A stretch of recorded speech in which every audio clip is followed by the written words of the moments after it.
वहीं पूर्व मुख्यमंत्री वसुंधरा राजे दिल्ली से पहुंची हैं जोधपुर एयरपोर्ट पर बीजेपी पदाधिकारी और कार्यकर्ताओं ने वसुंधरा राजे का जोरदार स्वागत किया है। विभिन्न कार्यक्रमों में शिरकत करेंगी पूर्व मुख्यमंत्री वसुंधरा राजे और दिल्ली से सीधा वसुंधरा राजे पहुंची हैं जोधपुर एयरपोर्ट पर बड़ी संख्या में भाजपा कार्यकर्ताओं ने और वसुंधरा समर्थकों ने वसुंधरा राजे का स्वागत किया, सम्मान किया।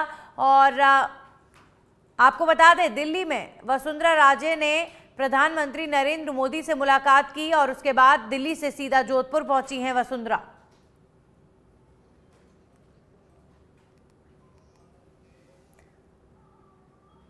और अब बात अखिल भारतीय बार परीक्षा 2024 आज आयोजित हो रही है। देश भर में एक साथ आयोजित हो रही है ये परीक्षा।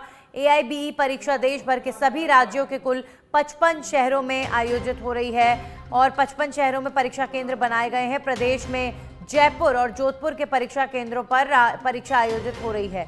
सुबह 10 बजे से दोपहर 1 बजे तक AIBE की परीक्षा आयोजित होगी। 8:30 बजे से एंट्री शुरू हो चुकी है। हमारे सहयोगी निजाम कंटालिया लगातार इस खबर पर हमें अपडेट दे रहे हैं। निजाम, सेंटर्स पर जो तमाम अभ्यर्थी हैं उनके पहुंचने का सिलसिला लगातार जारी है। कितने स्टूडेंट्स आपको लग रहा है कि आज पूरे जयपुर और जोधपुर में ये एग्जाम, एंट्रेंस एग्जाम दे रहे हैं?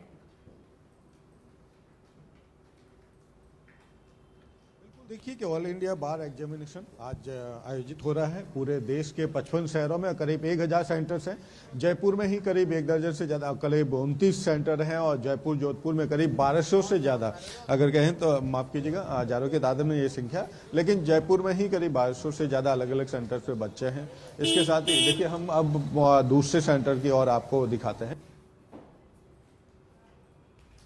जहाँ पर जो करीब 400 से ज़्यादा बच्चे हैं। हम बात करते हैं, एक देखिए कि ये AIB के वो एग्जाम है COP जिससे मिलते हैं। इसको पास करने के बाद कोई मार्क्स की दिक्कत नहीं है, मार्क्स का जरूरी नहीं है।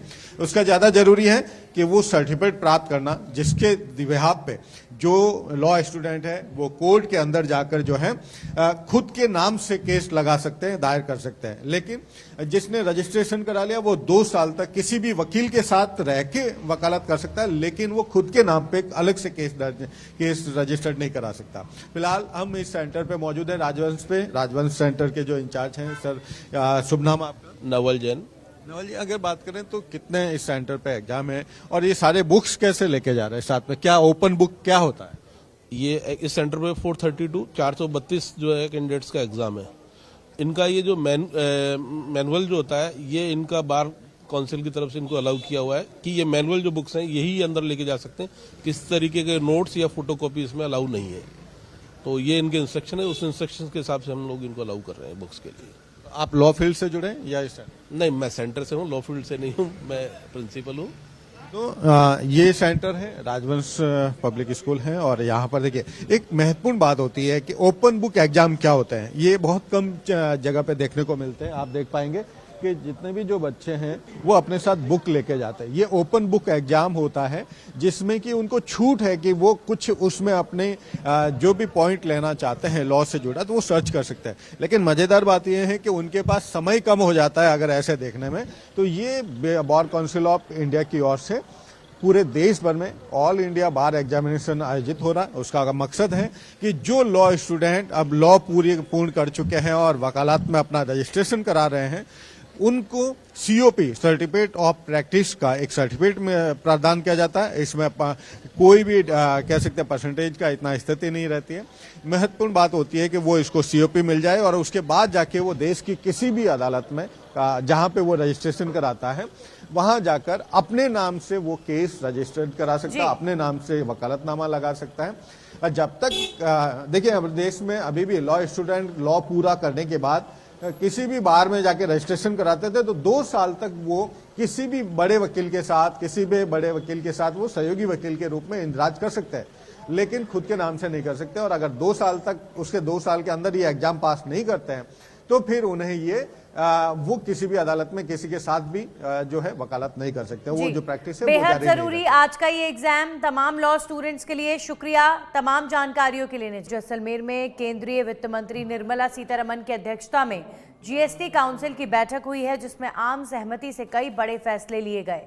इन फैसलों का ऐलान वित्त मंत्री निर्मला सीतारमण ने खुद प्रेस कॉन्फ्रेंस करके किया है।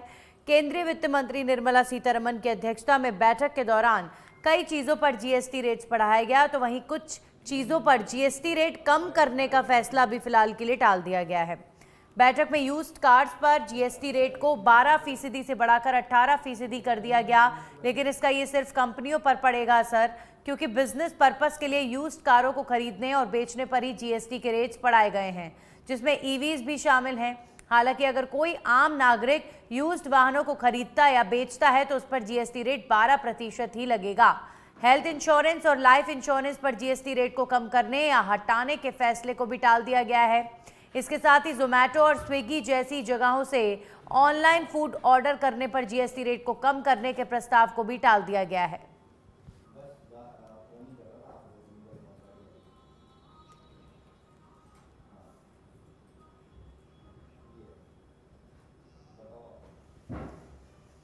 अब आगे बढ़ेंगे और बात करेंगे डॉक्टर अंबेडकर पर टिप्पणी को लेकर कांग्रेस का विरोध जारी है। आज और कल कांग्रेस करेगी प्रेस कॉन्फ्रेंस। कांग्रेस सांसद और अन्य वरिष्ठ नेता अलग अलग शहरों में प्रेस कॉन्फ्रेंसेस करेंगे। 24 दिसंबर को हर जिले में अंबेडकर सम्मान मार्च निकालेंगे कांग्रेस नेता। तो गृह मंत्री द्वारा दिए गए अंबेडकर के बयान पर लगातार कांग्रेस हमलावर है और राजस्थान में लगातार जो कांग्रेस के नेता और कार्यकर्ता हैं वो कोई मौका नहीं छोड़ रहे हैं केंद्र सरकार को और प्रदेश सरकार को घेरने का। कल भी कांग्रेस के युवा नेताओं ने सड़कों पर जमकर विरोध किया था और आज प्रेस कॉन्फ्रेंसेस कांग्रेस के तमाम सीनियर लीडर्स अलग अलग शहरों में करेंगे। तो आज और कल कांग्रेस करेगी प्रेस कॉन्फ्रेंस। तमाम कांग्रेस पार्टी के सांसद, सीनियर लीडर्स प्रेस कॉन्फ्रेंसेस करेंगे और प्रेस कॉन्फ्रेंस के माध्यम से बीजेपी पर निशाना साधेंगे।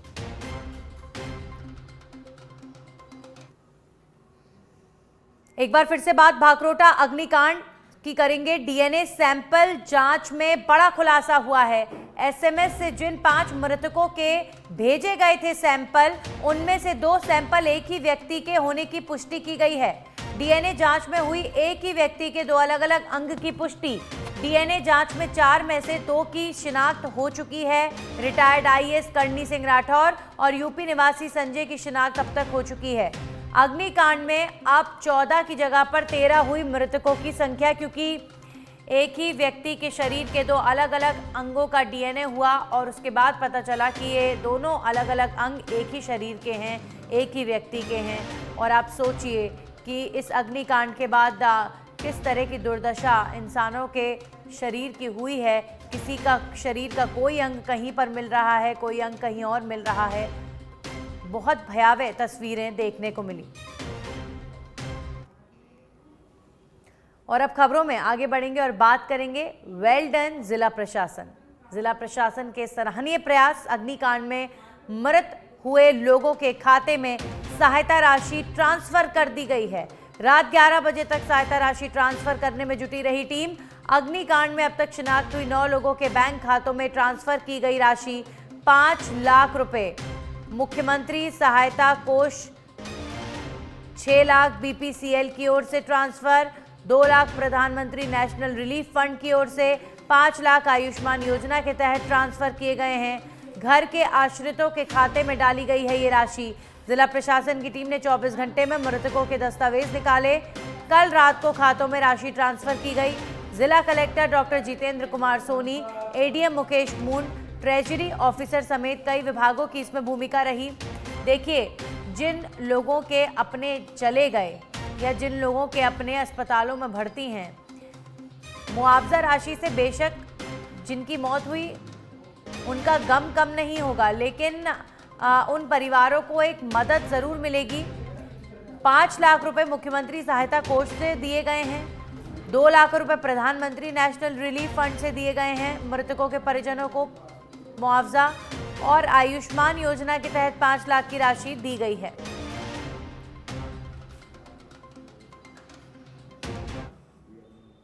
भाकरोटा अग्निकांड मामले में बड़ा अपडेट। घायल मरीजों के परिजनों की व्यवस्था के लिए नोडल अधिकारी नियुक्त कर दिया गया है। उपखंड अधिकारी दक्षिण अरुण शर्मा नोडल अधिकारी नियुक्त हुए हैं। प्रशासन की ओर से 3 शिफ्टों में अलग अलग अधिकारियों को नियुक्त किया गया है।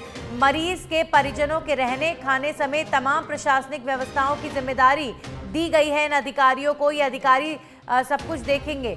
जिला कलेक्टर एवं अध्यक्ष जिला आपदा प्रबंधक प्राधिकरण डॉक्टर जितेंद्र कुमार सोनी ने ये आदेश जारी किए हैं। देखिए, अस्पतालों में जो मरीज हैं, जिनका इलाज चल रहा है, जो भाखरोटा अग्निकांड के मरीज हैं, उनके परिजन लगातार शिकायतें कर रहे हैं। उनके रुकने की, खाने की व्यवस्थाओं को लेकर भी एक बहुत बड़ा परेशानी उनके लिए बनी हुई थी कि वो लोग कहाँ पर रुकें, क्या खाएं, क्योंकि बहुत सारे लोग जिनके अपने अस्पताल में भर्ती हैं वो काफ़ी ज़्यादा ठंड के मौसम में परेशान हो रहे थे। तो अब ऐसे में नोडल अधिकारी नियुक्त किए गए हैं और ये नोडल अधिकारी जो है वो सारी व्यवस्थाओं को देखेंगे, पीड़ितों के इलाज को लेकर नज़र बनाए रखेंगे और साथ साथ जो उनके परिजन हैं उनकी भी पूरी मदद की जाएगी।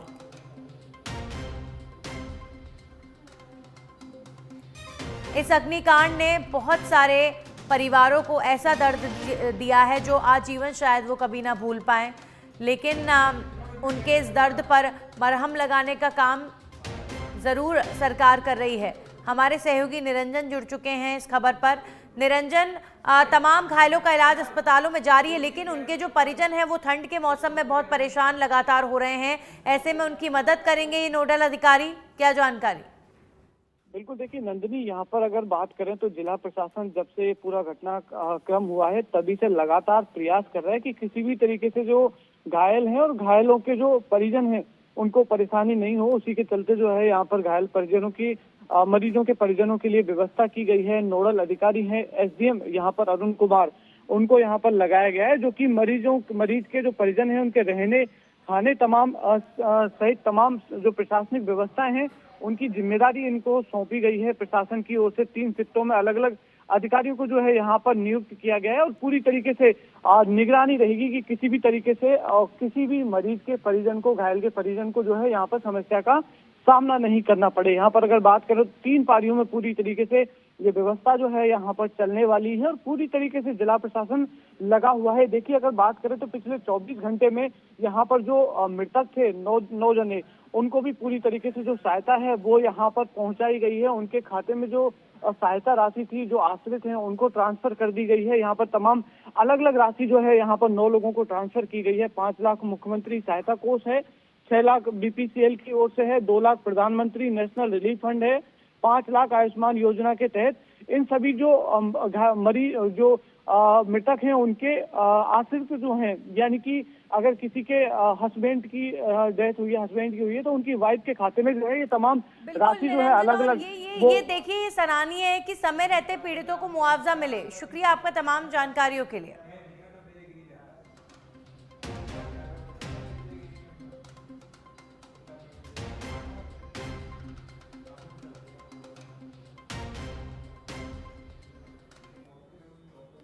अब खबरों में आगे बढ़ेंगे और बात करेंगे बाघिन के मूवमेंट के चलते आज श्रद्धालुओं के लिए बंद त्रिनेत्र गणेश मंदिर।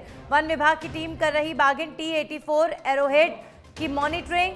दुर्ग में बाघिन T-84 एरोहेड का रणथंभौर में मूवमेंट देखा जा रहा है और अब सुरक्षा के मद्देनजर वन विभाग ने त्रिनेत्र गणेश मंदिर के दर्शन के लिए अभी फिलहाल अनुमति प्रदान नहीं की है।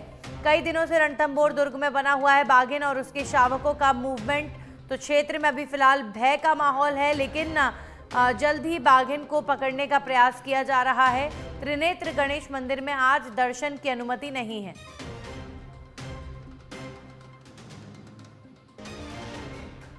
तो बाघिन के मूवमेंट के चलते आज श्रद्धालुओं के लिए बंद रहेंगे त्रिनेत्र गणेश मंदिर के दर्शन। वन विभाग की टीम कर रही बाघिन T-84 एरोहेड की मॉनिटरिंग। दुर्ग में बाघिन T-84 एरोहेड का रणथंभौर में मूवमेंट लगातार देखने को मिल रहा है और तमाम जो टूरिस्ट हैं वो भी वहां पर लगातार, क्योंकि इस मौसम में टूरिज्म काफ़ी ज़्यादा होता है, तो बड़ी संख्या में टूरिस्ट पहुंचे हुए हैं रणथंभौर। त्रिनेत्र गणेश मंदिर के दर्शन आज नहीं होंगे। हमारे सहयोगी प्रमोद जुड़ गए इस खबर पर ज़्यादा जानकारी के साथ। प्रमोद, अभी फिलहाल क्या ताज़ा जानकारी इस खबर को लेकर? देखिए, वन विभाग के द्वारा आदेश जारी किया गया है। जो प्रसिद्ध मंदिर है त्रिनेत्र गणेश मंदिर, उसके अंदर श्रद्धालुओं की सुरक्षा के मद्देनजर जो मंदिर है उसको बंद किया गया है ताकि उनकी सुरक्षा हो सके, क्योंकि वहां पर जो दुर्ग है वहां पर बाघिन T-84 एरोहेड वहां का मूवमेंट है और कई दिनों से, करीब 4-5 दिन से बाघिन का मूवमेंट वहां पर है। इसको मद्देनजर वन विभाग ने ये फैसला लिया गया और जल्द ही जो बाघिन है उस पर जो वन विभाग है वो काबू कर पाएगा और वहां से मूवमेंट खत्म होने के बाद जो त्रिनेत्र गणेश मंदिर है उसके जो रास्ते हैं वो श्रद्धालुओं के लिए, दर्शनार्थियों के लिए खोल दिए जाएंगे। फिलहाल एहतियात के तौर पर वन विभाग का ये फैसला है। जी नंदनी। चलिए, शुक्रिया प्रमोद आपका तमाम जानकारियों के लिए।